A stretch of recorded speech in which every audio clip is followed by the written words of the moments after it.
बिस्मिल्लाहिर्रहमानिर्रहीम। अस्सलाम वालेकुम दोस्तों, उम्मीद करता हूँ कि आप सब खैरियत से होंगे। जैसे कि हम जो है वो इलीगल डिस्पोजेशन एक्ट की पूरी सीरीज़ पर बात कर रहे हैं, इस पूरे एक्ट को डिस्कस कर रहे हैं। आज हम डिस्कस करने जा रहे हैं सेक्शन 3 को। सेक्शन 3 दोस्तों बात करता है prevention of illegal possession of property, यानी कोई बंदा आपको आपके घर से इलीगली निकाल नहीं सकता। अगर निकालेगा तो फिर आप सेक्शन 3 की रेमेडी ले सकते हो। तो ये सिंपल बात है कि कोई बंदा आपको इलीगली अनलॉफुली डिस्पोजेज नहीं करेगा, ग्रेब नहीं करेगा, आपकी प्रॉपर्टी को कंट्रोल नहीं करेगा, ऑक्यूपाई नहीं करेगा। अब जो है वो इस सेक्शन के एसेंशियल्स क्या हैं कि इसके लिए एक बंदे ने एक्ट परफॉर्म किया हो। कौन सा एक्ट? अनलॉफुल या इलीगल डिस्पोजेशन का, ग्रेबिंग का, कंट्रोलिंग का। और एक्ट के साथ उसकी इंटेंशन भी हो कि वो आपको निकालना चाह रहा हो। ठीक है दोस्तों, इंटेंशन इस तरह पता चल सकती है कि भाई उसको जब कोर्ट में लाया जाता है तो वो कहता है कि हाँ मैंने इससे निकाला है क्योंकि ये प्रॉपर्टी मेरी है, तो इससे इंटेंशन का लग रहा है, पता है कि वाकई में इसी बंदे ने निकाला है। तो फिर डिसाइड होगा कि किसकी प्रॉपर्टी है। सेक्शन 2 का जो सब सेक्शन 2 है दोस्तों, वो बात करता है कि अगर कोई बंदा इस सब सेक्शन 1 की कॉन्ट्रावेंशन करेगा तो फिर उसको जो पनिशमेंट होगी वो क्या होगी?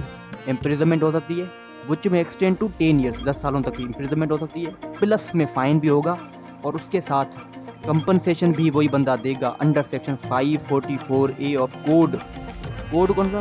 क्रिमिनल प्रोसीजर कोड, जो कि हमने पिछले लेक्चर में डिस्कस किया था। 544A सेक्शन यहाँ पर अप्लाई होगा, यानी उसके थ्रू उसके एज पर 544A कंपनसेशन देनी होगी। 544A क्या कहता है कि कोई बंदा आपके घर में इलीगल एंटर हो, तोड़ फोड़ मचाए, आपको इंजरी कॉज करे, तो इस तरह का मामला होगा तो फिर वो बंदा कंपनसेशन भी देगा। कौन सा बंदा कंपनसेशन देगा? जो कि इलीगली आपको डिस्पोजेस कर रहा है, जो कि इंजरी कॉज कर रहा है, आपको घर को तोड़ रहा है।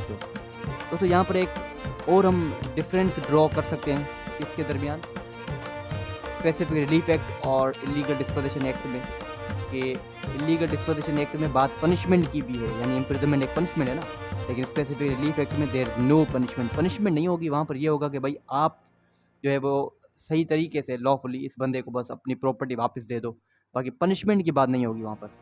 अब आते हैं सब सेक्शन 3 ऑफ सेक्शन 3। तो दोस्तों सब सेक्शन 3 जो है वो सेक्शन 3 का बात करता है कि अगर कोई बंदा आपको फोर्सिबली या रॉन्गफुली अनलॉफुली डिस्पोजेज करता है आपकी प्रॉपर्टी से, ठीक है, ऑनर को या ऑक्यूपायर को, और इस तरह वो आपको डिस्पोजेज करता है, सिचुएशन इस तरह की है कि वो सब सेक्शन 1 जो था उस सिचुएशन में फॉल नहीं करती, ठीक है, does not fall under section,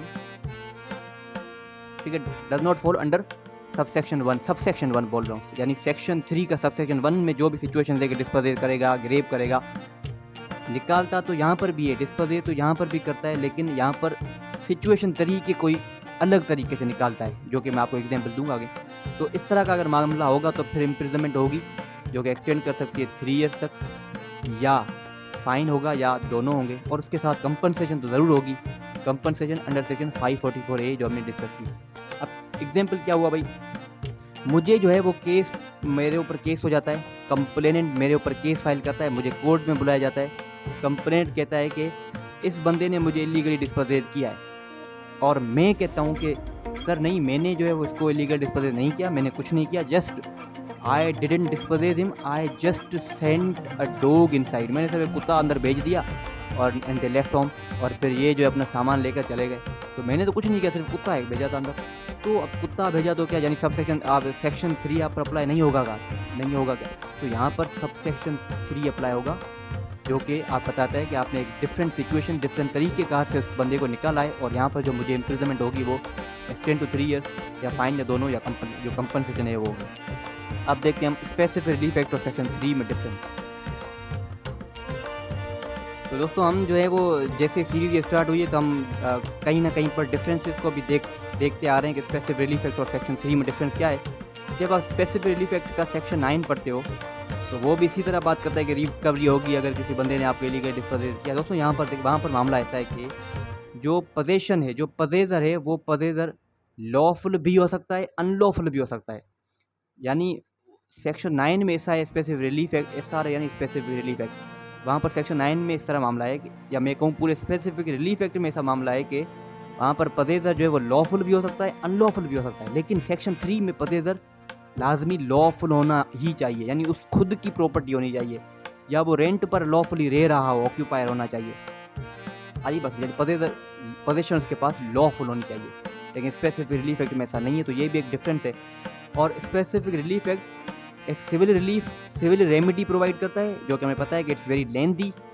लेकिन सेक्शन 3 में कहूँ या इलीगल डिस्पोजेशन एक्ट कहूँ, वो क्रिमिनल रेमेडी हमें प्रोवाइड करता है, जो कि बहुत क्विक होती है as compare to the civil relief, civil litigation, civil remedies.